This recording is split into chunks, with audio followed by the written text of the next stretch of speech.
Kurjuża kif kwalunkwe ħaġa tajba tista' tintuża ħażin. L-ikel li huwa tajjeb jista' jintuża ħażin. Id-drogi u l-mediċinali li huma tajbin jistgħu jintużaw ħażin. L-ikla tal-mulej li hija ikla spiritwali għal ruħna tista' tintuża ħażin.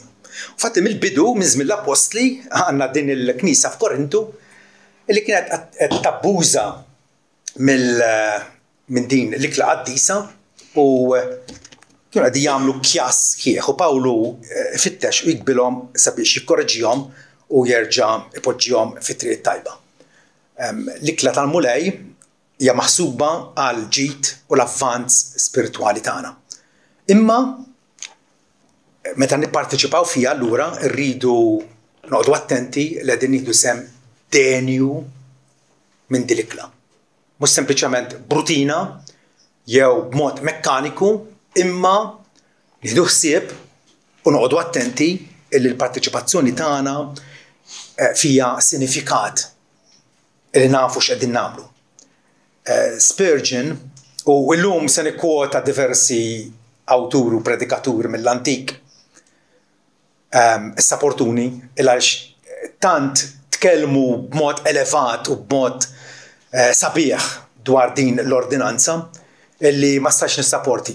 Allura ngħid aħjar jitkellmu huma minn floki. Tajjeb, Spurgeon il-predikatur Vittorjan jgħid iċ-ċena mqazza hija festa ta' tifkira, ta' komunjoni u ta' tama. Tifkira x'ġara fil-passat, komunjoni fil-preżent u tama għall-futur. Hija xi ħaġa tant hija bangoli differenti, qegħdin niftakru x'ġar fil-passat, il-kapulavur tal-Alla meta ċeda lill-ibnu biex imut fuq is-salib u allura jaqlanna s-salvazzjoni. Hija wkoll komunjoni fil-preżent, ġifieri bħalissa meta niċċelebrawha qegħdin nesprimu x-xirka jew il-ħbiberja tagħna ma' sidna u ma' xulxin, imma wkoll hija tama għall-futur. Għaliex din nkomplu nagħmluha sakemm jirritorna Sidna Ġesu Kristu. Aktar minn hekk l-ikla hija proklamazzjoni jew tnedija jew xandira mhux bil-fom. Ma xorta qegħdin nixxandru il-mewt tal-mulej.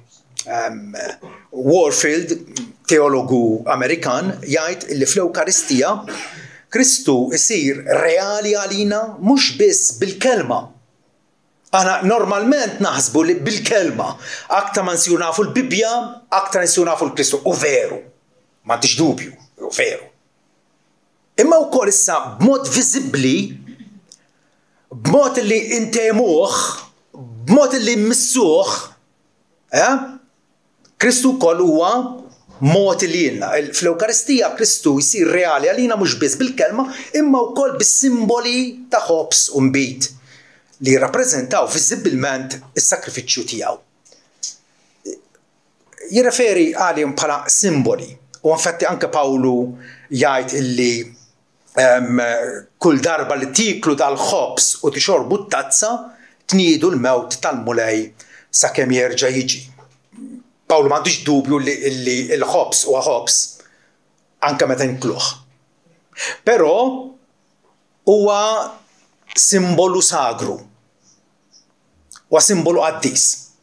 Jekk nara mara ix-xejjer paljazza ngħid qiegħda tkeċċi d-dubbien. Paljazza hija biċċa drab.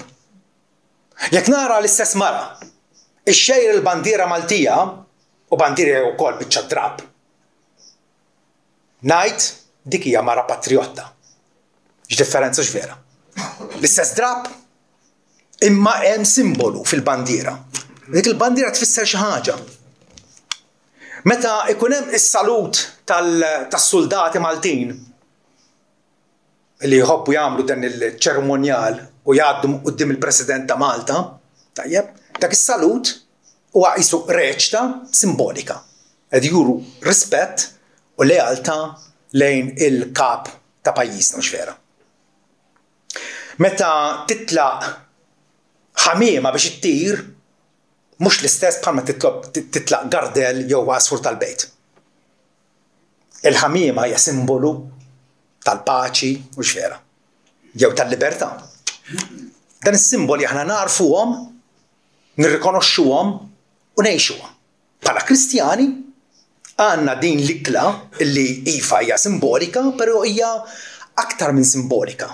Għaliex aħna nieħdu sem denjament minna, denjament, ġifieri nieħdu sem bil-fiduċja tagħna fi Kristu u nafu illi għandna din ir-rabta miegħu, tajjeb, se nkunu mitmuha bil-ġisem u d-dem tiegħu bħala n-nutriment spiritwali, ġifieri huwa ikel spiritwali biex bih nikbru fil-grazzja. Hemm bżonn nikbru fil-grazzja. Pietru jgħidilna illi ikbru fil-grazzja u fit-tarif ta' Sidna Ġesu Kristu.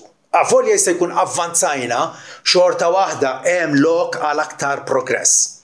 Wistin ta' Ippona jgħidilna għarfu f'dan il-ħobs. Dan huwa wistin illi ripetutament fil-kitbit tiegħu jgħid jirreferi għas simboli jew is-sinjali tal-ħobs u l-inbit.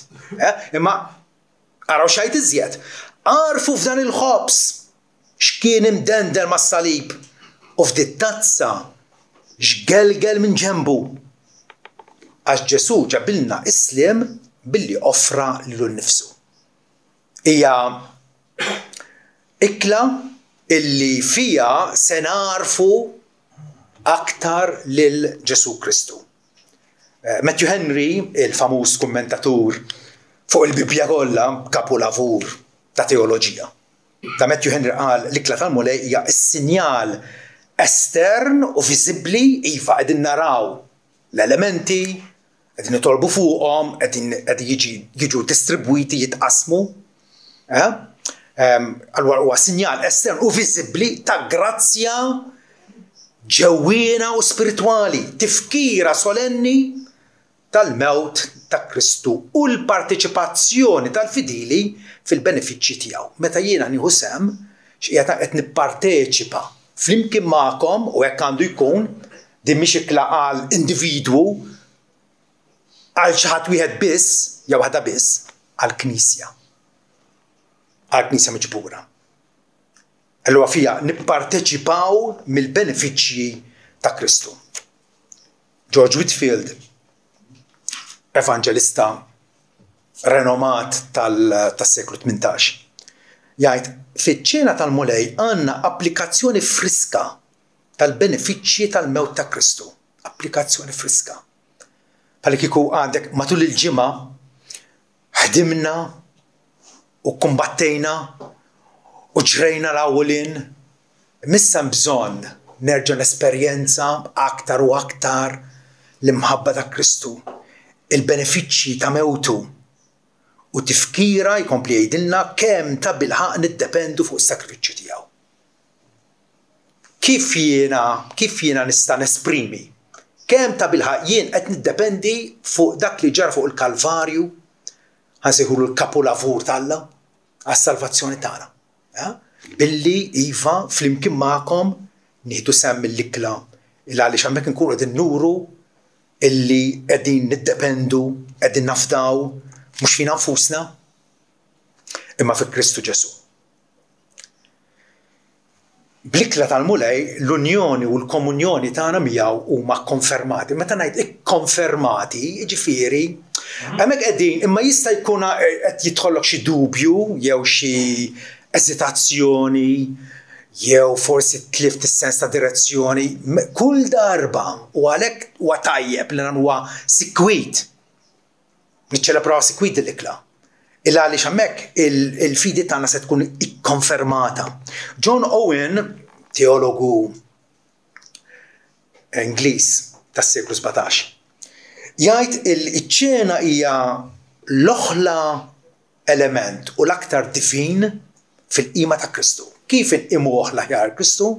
Qed jgħidilna billi ninġabru madwar il-mejda tiegħu. Hija mħabbtu manifestata u miġjuba f'ruħ il-fidili. Kristu qed jurina mħabbtu bil-ħobs moti dan u ġismi moti għalikom. Inti tisma' moti għalikom. Hemmhekk għandna l-imħabba ta' Kristu manifestata quddiem għajnejna nistgħu naraw quddiem għajnejna. Mhux biss smajna biha din. Hija xi ħaġa manifestata u miġġuba fir-ruħ tal-fidili. Anke il-martri Ġermaniż Pastor Dietrich Bonhoeffer jgħid fi qsim il-ħobs ġifi fl-Ewkaristija. Naraw il-ġisem ta' Kristu moti għalina u hekk isejħilna għall-unità u xirka miegħu u ma' xulxin. Hija strumentali biex nesprimu l-unità tagħna ma' Kristu u ma' xulxin imma wkoll il-ħbiberija tagħna flimkien, knisja waħda. Vera aħna nemmnu fi knisja waħda. Bras wieħed. U din nurruha l-aħjar fl-Ewkaristija. Bħala komunikanti, ġifi bħala nies li nipparteċipaw f'din l-ordinanza qaddisa, inkunu qegħdin nixdu u nġeddu l-gratitudni tagħna. Lill-Alla qegħdin ngħidulu grazzi Mulej.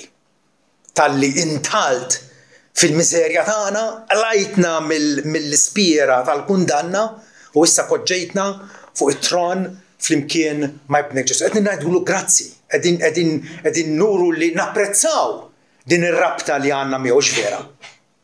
John Flavel, teologu ieħor Ingliż, Puritan, jgħid Kristu isejħilna mal-mejda tiegħu biex jitma' l-fidi tagħna. Kultant aħna naħsbu li bil-Bibja biss. Għal darbohra jkolli ngħid il-Bibja ħobba u ma ngħaddux mingħajrha. Tifhem? U jeħtieġ li iva napprofondixxu aktar u aktar, imma Alla ma tagħniex riżors wieħed, tagħna ħafna. U wieħed minn dawn ir-riżorsi hija il-mejda imqazza. Kristu jsejħilna mal-mejda tiegħu biex jitma' l-fidi tagħna, jissiġillalna mħabbtu. Ġifieri l-mħabba tiegħu bħalli kieku jikkonferma fina bħala siġill. Ġifieri li tista' tara siġill u jfakkarna li aħna tiegħu bħalma hu tagħna. Aħna tiegħu. Kieku maħniex tiegħu mhux se jistedinna impoġġu mal-mejda tiegħu. Aħna tiegħu u tagħna. Kif nirreaġixxu għal dan brat il-ħajr vera. Bit-tifħir ta' fomna, bil-ringrazzjamenti fuq xoftejna. Ħaġa oħra, meta nipparteċipaw minn din iċ-ċena mqazza, inġeddu l-imħabba reċiproka u x-xirka ta' bejnietna. Kristu qal b'dan in-nies ħajkunu jarfu illi intom ta' bil-ħadd ix-xibli tiegħi mill-imħabba li għandkom bejnietkom. U l-imħabba l-ikla tal-Mulej hija inċentiv qawwi. Xi ħaġa li qegħdin nagħmluha flimkien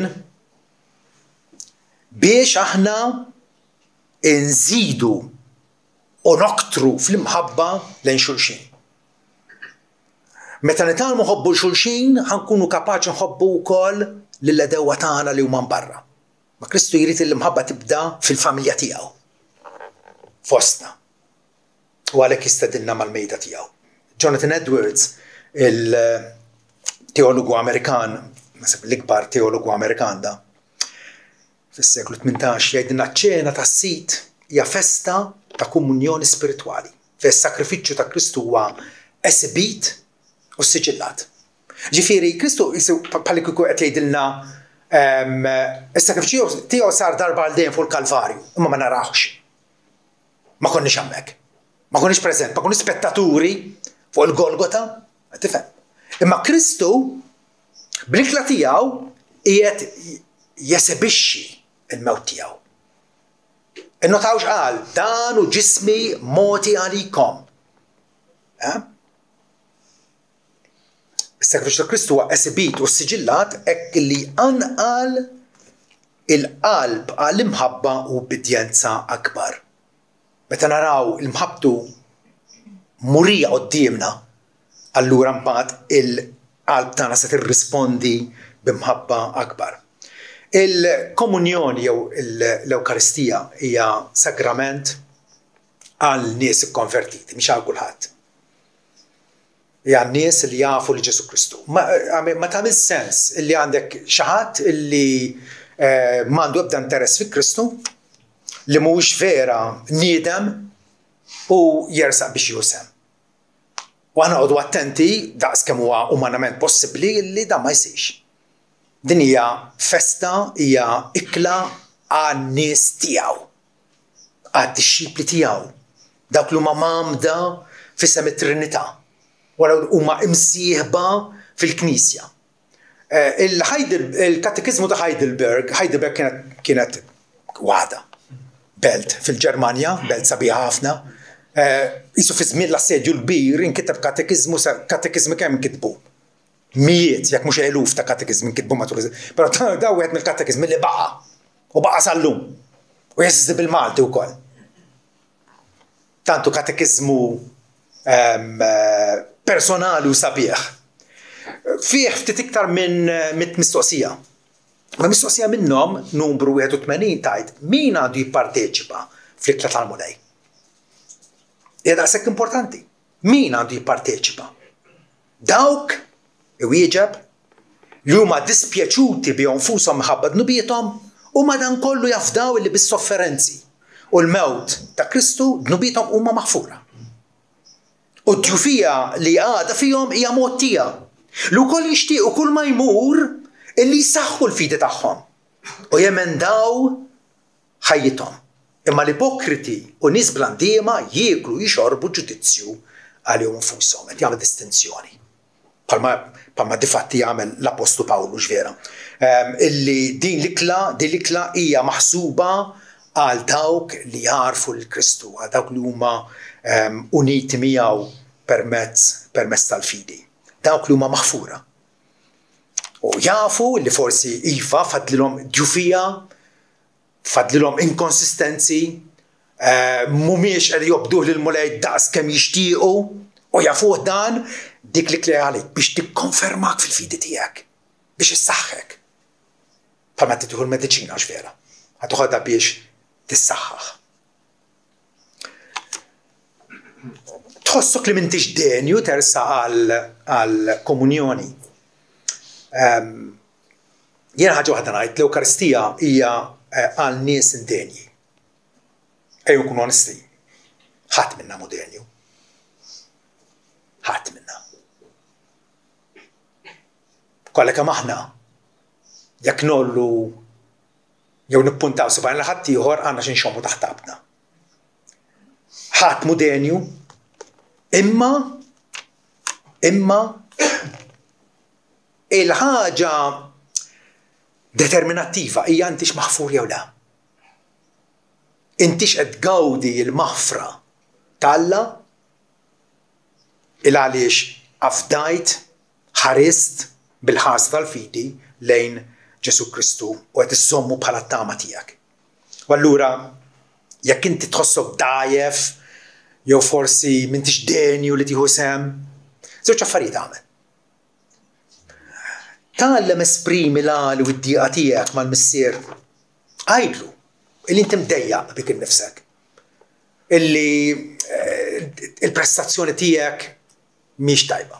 Għandek ħafna dubji. Esprimihom mal-missier. Illi l-fidi tiegħek hija debboli.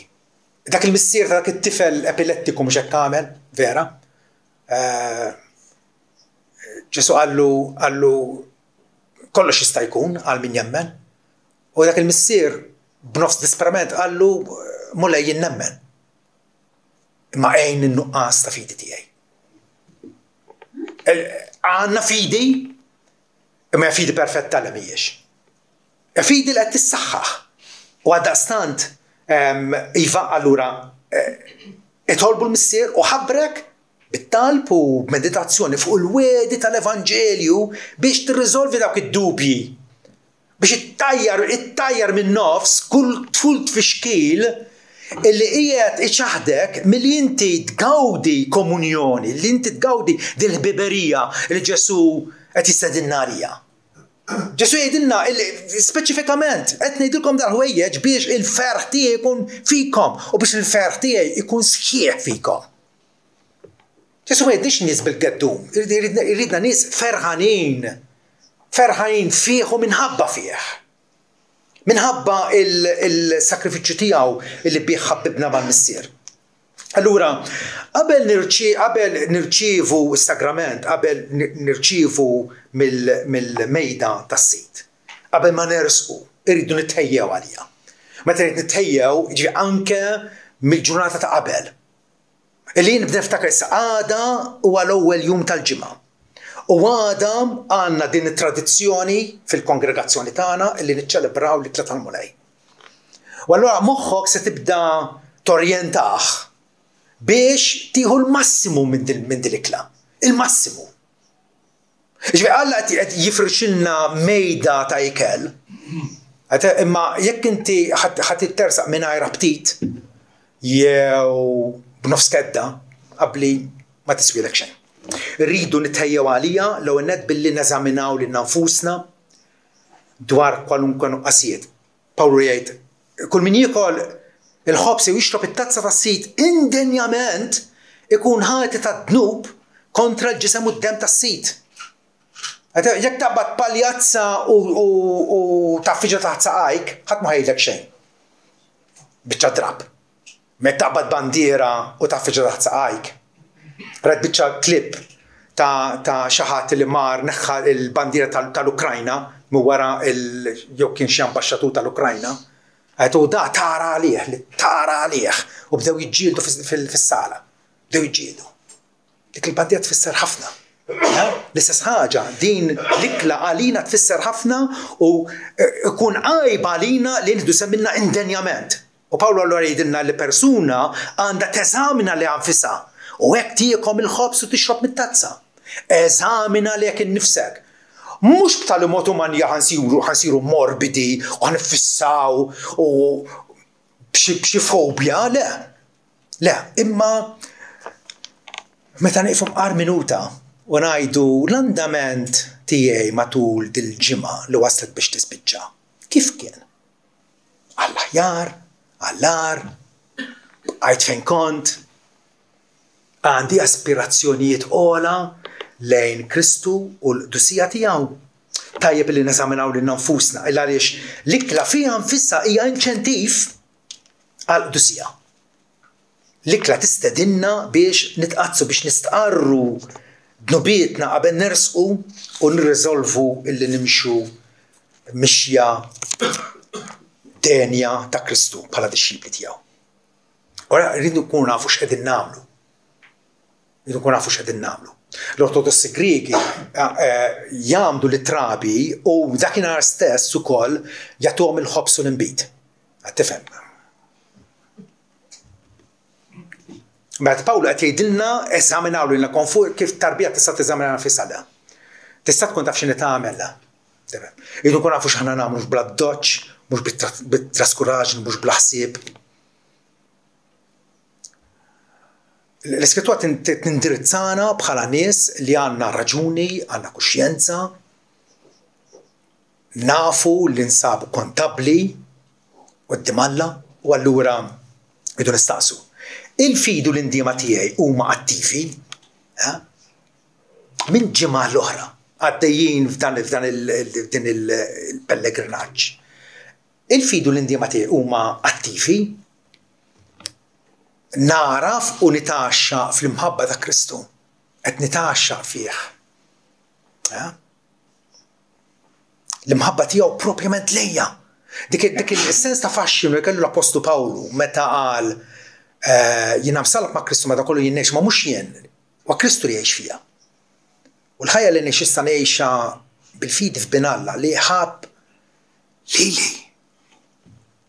U dik li ma se dik hija xi ħaġa inkredibbli meta ta' bil-ħaq Kristu għas-salvatur tad-dinja.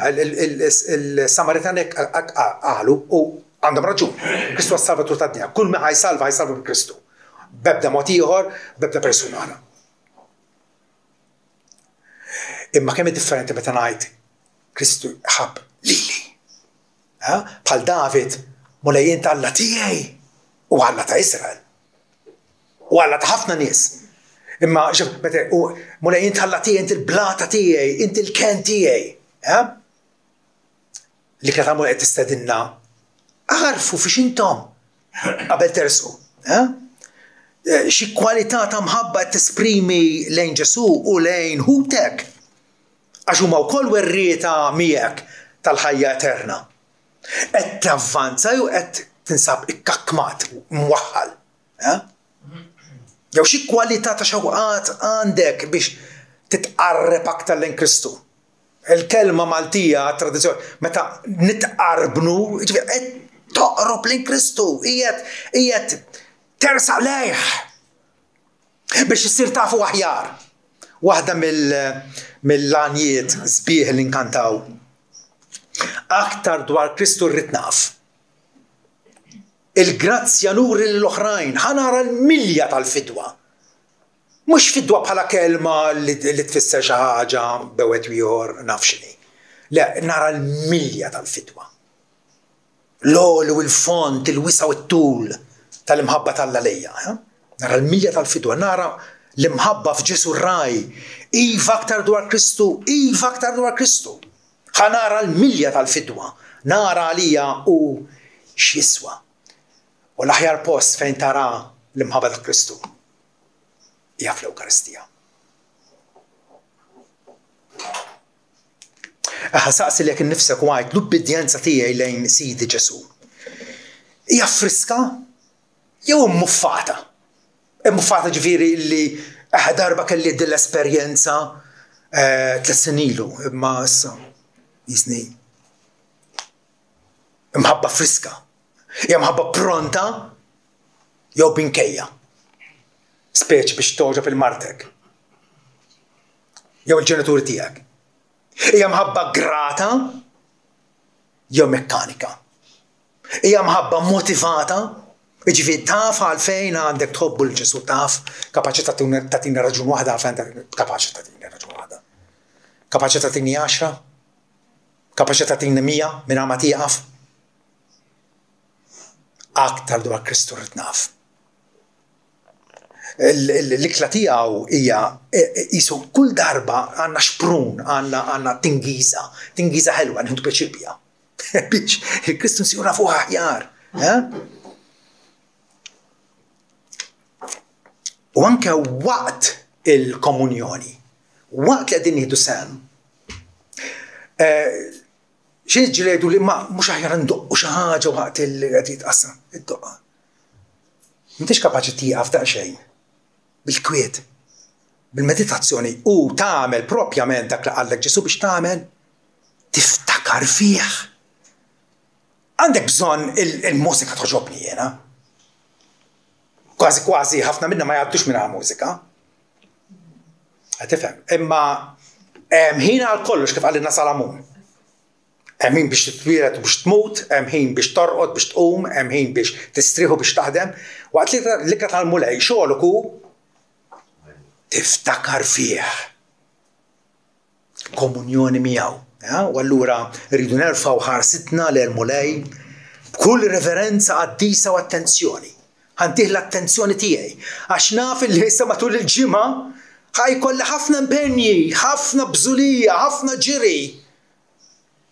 U għajnej ħebdew jinqaraw minn fuq, ħanibda nitlef il-fokus. Missa irrid nikkonċentra fuq. Ġili xi nies jgħidu ma l-inbit kien qares jew il-ħobs kien qed tifhem, di l-istess ħaġa. Di l-istess ħaġa. Bħal meta kolli nies id-dar u jaraw xi pittura tiegħi. Qed tifhem. U jgħidu kemm sabiħ l-inkwatru. Dak li tkun qed tagħmel. Dak li qed tagħmel. Fejn hija l-konċentrazzjoni tiegħek? Fejn dak il-ħobs u l-inbit huma springboard biex tasal fejn għandek tasal. U ċoħe biex Ġesu jsir jerġa' aktar għażiż għalik. U jkollok motivazzjoni aqwa biex isservih u tħobbu u tesprimi l-ferħ tiegħek fih. U allura waqt l-ikla wkoll ejjew nosservaw xi qed isir. Meta l-ħobs jinqasam, danu ġismi moti għalikom jew anke maqsum għalikom. Huma azzjonijiet viżibbli li jgħalmuna ħafna. Ejjew nosservawhom b'diliġenza. Għalhekk Ġesu l-Apostol qalilhom dan hu ġismi mogħti għalikom. Qed jgħidilhom ħarsu lejn il-ħobs.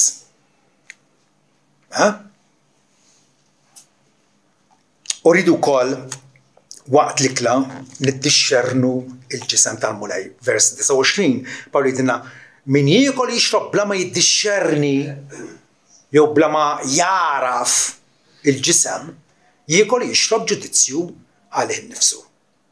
Ġifieri jekk inti l-bandiera qed tistma' ta' paljazza għandek problema. Għandek problema serja. Ma tafx inti tagħmel.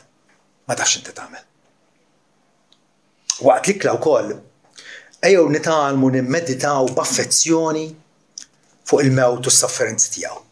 Luqa 22 Ġesu jgħidilna dawn ġismi li hu mogħti għalikom għamlu dan b'tifkira tiegħi. Iva, saret tranzazzjoni tremenda fuq il-Golgota u saret maħabba fina. Għafu li konna għadna ma twelidniex, imalla fl-eternità tiegħu ħaseb li dik il-mewta waħda ta' ibnu Ġesu fuq is-salib se tkun tot ta' salvazzjoni ta' dawk kollha miktubin fil-tib tal-ħajja tal-ħaruf. U allura l-affezzjoni tagħna idu nitqanqlu, anke rridu nqanqlu l-eżerċizzju vigorus tal-grazzji li diġà rċivejna. Irċivejna bosta grazzi. Mill-milja ta' Kristu jgħidilna Ġwanni intom irċivejtu grazzja kontra grazzja. Pal-mewġ tal-baħar li jasam maċċat vera, b'nazzi jew mal-temp, dik il-mewġ dejjem hemm, waħda wara l-oħra, u hekk Alla titratta magħna. Alla grazzjuż li qiegħed ikompli jkun grazzjuż magħna. Waqt l-ikla tal-mulej ukoll ikolli ngħid illi ikollna nitniktu maħabba dnub. Niket illi huwa healthy. Huwa jott għalina. Meta għajnejna jixxarbu bid-dmuħ, naraw aktar fil-bot, għax jiċċaraw għajnejna. L-indiemek taħdem. L-indiema taħdem billi għanna biex nersqu aktar lejn Ġesu Kristu. Jekk tippermettuli il-wieħed Puritan qal l-indiema min jitqażżes isot widnejh. L-indiema hija l-vomtu tar-ruħ. Meta r-ruħ tkun ħadet ċertu falenu u hija marradija u tivvomta tarmi dak li ma joċċ għalik, dik l-indiema. U waqt li klaqal mulej għandek l-aqwa opportunità biex dak li huwa l-ek li qed jagħmellek id-deni tarmih il-barra. U fl-istess ħin ukoll tikkoltiva f'qalbek ġuħ u għaċċa għal Kristu. X'għandna bżonn? Il-bniedem minn kollox jipprova intrapriżi, proġetti, pjanijiet, x'għandna bżonn fil-ħajja, x'għandna bżonn? Il-ħobs ħajli żemm is-sema biex kull min jekol minnu jgħix għal dejjem. Dak li għandna bżonn, ma għandna bżonn xejn iżjed. U l-iskrittura sal-aħħar net, sal-aħħar paġna tagħha tgħidilna minnu bil-għaġġ ħajġu u jixrob mill-ilma tal-ħajja b'xejn. M'hemmx miżata biex tieħu sem mill-ikla tal-mulej, bħalma m'hemmx miżata biex tgħaddi mill-bieb id-dejjaq tas-salvazzjoni. Miftuħ għal dawk kollha jridu.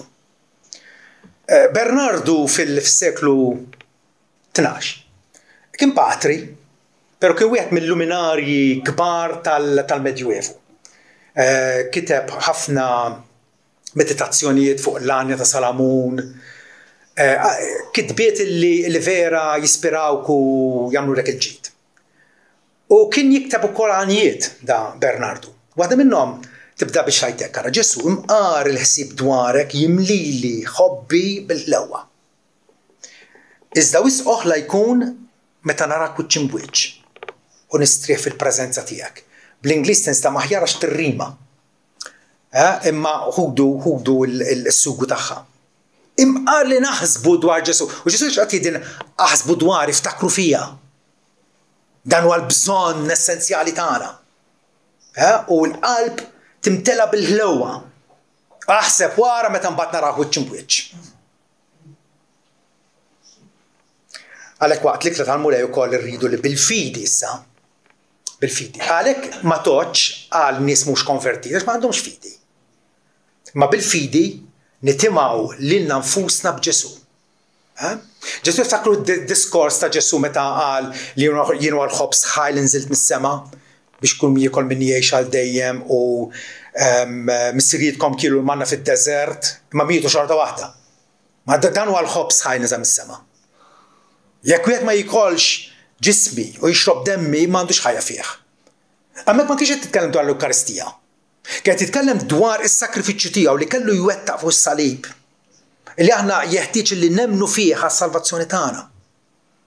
Imma l-Ewkaristija bħal dak id-diskors ta' Ġesu tippuntana lill-Kalvarju. U allura bil-fidi rridu nitimgħu lil ruħna bi Kristu. Bħalma fis-salmi Alla jistedinna u jgħidilna iftaħ ħalqek wiesa u jien nimlieħ. Però naf illi fl-isptarijiet tagħna ġieli jkun hemm pazjenti illi biex jieħdu l-mistura titbellaħ ħielhom għax huma tant marradija u tant tilfu l-aptit u tant tilfu kull ambizzjoni biex jerġgħu jiksbu saħħithom illi titbellaħ ħielhom il-mistura. Tifhem? Dak it-tip ta' Kristjani, jekk inti Kristjan hekk illi Alla jrid jitimak u inti qed iżżomm ħalqek magħluq. Tifhem? Bħal dak il-pazjent illi t-tabib jgħidu wara ħadd fih. Però għandek dil-mediċina, għandek dil-mistura, meta jiġi s-servjent bil-ikla ta' flaxija, bla melħ, isli tikola, rafil kolla. Mbagħad jiġi l-għada u jara l-ikel għadu hemmhekk, il-mediċina għadha hemmhekk. Ħabib, kif tista' tfiq? Qed iżżomm ħalqek magħluq. Iftaħ ħalqek wiesa u jien nimlieħ. U dan nistgħu nagħmluh speċjalment fl-ikla tiegħu. Illi nibdew vera nkunu konvinti illi din l-ikla qed tagħmel l-ġid. Spiritwalment qed ngħaddi l-qudiem biha. Ma nistax nimmissja. Ma nistax. Thomas Cranmer li kien l-Arċisqof ta' Canterbury fi żmien ir-Riforma fis-seklu 16 kien spiċċa mbagħad maħruq mill-istat. Thomas Cranmer jgħid Kristu huwa totalment preżenti għal min jirċevih denjament. Bil-fidi biss nirċevuh fil-qalb u l-bniedem ġewwieni. Lingwaġġ sagramentali sabiħ ħafna, però qed jgħidilna fl-aħħar mill-aħħar bil-fidi biss nirċevuh fil-qalb u l-bniedem ġewwieni. Il-Kristu ma jistgħux nirċevuh fil-ħalq, bil-ħalq. U laqas nirċevuh fl-istonku. Qed nitkellmu ċar u tont. Ma nirċevuhx bil-ħalq. U laqas nirċevuh fl-istonku. Nirċevuh bil-fidi u nirċevuh f'qalbna. U dik differenza kollha bejn il-Protestanti u l-Kattoliċi Rumani. Dasek biss. Dasek biss. Meta nipparteċipaw fl-iktar mulej, nkunu qed ningħataw opportunità biex iva bħalma fil-passat afdajna fih inkomplu nafdaw aktar u aktar fil-merti tiegħu. Għaliex kull darba aħna ta' bnedmin li aħna naħsbu illi jekk issa sir dixxiplu tal-affarijiet tiegħi uj bil-mustaċċi issa naf x'in nagħmel, qed neżerċita li nnifsi nitlob kuljum, nattendi l-Knisja regolari tal-affarijiet kollha, qed tifhem. U taħseb illi allura ħaqek is-salvazzjoni. L-għar ħaġa se jġrilek. Fl-iktar mulej, kull darba tiftakar ma tistax tafda fil-merti tiegħek, afda fil-merti ta' Kristu. Taqlax il-ħarsa ta' ruħek minn fuqu. Palma qal l-Apostolu Pawlu jiena nixtieq ninstab fi Kristu. Mhux li għandi l-ġustizzja tiegħi personali tiegħi. Dik illi tiġini bil-osservanza tal-liġi għax obdejt l-Alla, mhux dik. Dik ma salvanix, imma il-ġustizzja li tiġi permezz tal-fidi fi Kristu, il-ġustizzja mingħand Alla bbażata fuq il-fidi. Ħalli nsirna fil-Kristu. Dik kienet l-ambizzjoni ta' Pawlu li għandha tkun l-ambizzjoni tagħna wkoll. Waqt l-ikla tal-mulej ukoll, bħalma ftit qabelat irridu nitniktu għad-dnub, fl-istess ħin nifirru, tgħidli kif jista' jkun. Ma jistax ikun. L-emozzjonijiet tagħna hemmhekk qegħdin sa tkun ferħan u mdejjaq fl-istess ħin. Mdejjaq minħabba d-dnub, imma ferħan minħabba l-maħfra. Vera? U allura l-ikla tal-mulej hija festa ferriħa. Hija ċelebrazzjoni ħienja fil-preżenza ta' Alla. Salm 63 nasib jesprimi tajjeb x'qegħdin ngħidu. Ek sembirkek sakemm indum ħaj, jgħidlu David. Se nolli jdejja f'ismek, ruħi hija sodisfatta. Bħalli kieku bissimna u ikerrik, u fommi faħrek b'xoftejn ta' għanjiet ferriħa. L-ikla tal-mulej iġġelna noħorġu minn hawnhekk, kważi rridu nisfnu, rridu ngħidu x'għamel Alla miegħi. Illi qarribni lejh, illi sabni mejjed fil-ħtijiet u d-nubiet, irxu xtani ma' Kristu u għedni flimkien smewwitin flimkien miegħu. Wara nifirħu f'imħabtu u fl-istess ħin ukoll irroddu l ħajr. Ewkaristija tfisser radd il-ħajr. Ringrazzjament, dik li tfisser Ewkaristija. Ġejja mill-kelma Griega Eukaristeo li tfisser radd il-ħajr. U allura rridu irroddu l-ħajr. L-ikla tal-mulej allura tagħmilna nies grati. Meta inti grat ħad tkun ferħan. Meta inti ferħan ħad tagħmel il-ġid il-ħaddieħor. David qallu lil Alla dwarek u għat-tifħir tiegħi fl-assembleja l-kbira. Hija assembleja ta' nies miġburin flimkien ban wieħed. Se nwettaq il-voti tiegħi quddiem dawk li jibżgħu minnu. L-afflitti se jieklu jkunu sodisfatti. Dawk li jfittxuh se jfaħru l-sit. Anke fil-ikla tal-mulej ukoll ma rridux ninsew li nġeddu l-patt tagħna mal-Alla. Tkellimna dwaru l-ħadd li għadda tiftakru? Dannu demmi tal-patt il-ġdid imsewwa bħalikom. Wara dak il-patt Alla mhux ħajksru magħna. Ħalef ħalfa u ma jħodix lura. Alla jżomm il-patt tiegħu. Imma aħna qegħdin nżommuh. U l-ikla tal-mulej qed tgħidilna issa li erġajtu ersaqtu fih biberja ma' Kristu. Ġeddu l-patt tagħkom. Salm 50 Alla jgħid iġbruli l-qaddisin tiegħi dawk li għamlu patt miegħi b'sakrifiċċju. Kif ninsabu ħbieb mal-Alla aħna? Bis-sakrifiċċju tal-Kalvarju. B'ebda mod ieħor. Walla tgħidilna sa iġbruli l-qaddisin tiegħi. Dawk li għamlu patt miegħi b'sakrifiċċju. Tgħallem għejx ħajtek u ftakar li inti tinsab flega qaddisa mal-Alla. Għandek rabta speċjali miegħu bil-Medjatur Ġesu Kristu. Finalment ukoll rridu waqt l-ikla tal-mulej insaħħu u nsettqu l-imħabba tagħna lejn xulxin. Għax aħna membri tal-istess ġisem. Membri tal-istess ġisem.